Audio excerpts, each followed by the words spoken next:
نازنین به مثل امروز هر پگاهی از خانه به باغچه اصلی با خرسندی میآید. خرسندی او برای آن است که در باغچه اصلی گونه‌های بسیار پیدا نموده است. اشیا و این واسطه‌هایی که کودکان هنگام بازی در اینجا استفاده می‌نمایند همه‌اش را خواجگی دهقانی دسترس کرده است.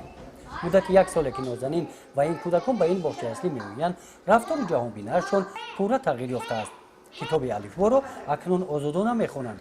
شعرهای زیاد از یاد کردند. من یک سال شد که به باغچه میرم. باغچه با من بسیار معقول شد. نگونه‌های زیاد پیدا کردم، دوستای زیاد پیدا کردم، شعر یاد گرفتم، حرفای را یاد گرفتم.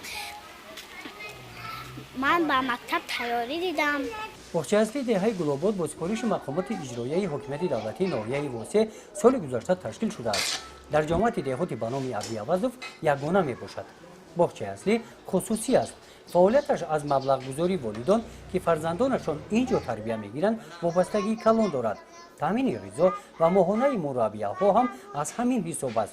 در موسم کارهای صحرایی همه والدان خواهش دارند که فرزندان خود را به این باغچه اصلی سپارند، لیکن باغچه اصلی برای قبول همه خواهشمندان امکانیت ندارد.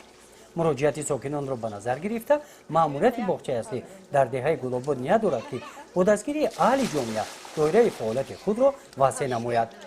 گزارش خواجه نظری خدای نظر ظهور از ناحیه واسه برای برنامه اطلاعات نوید.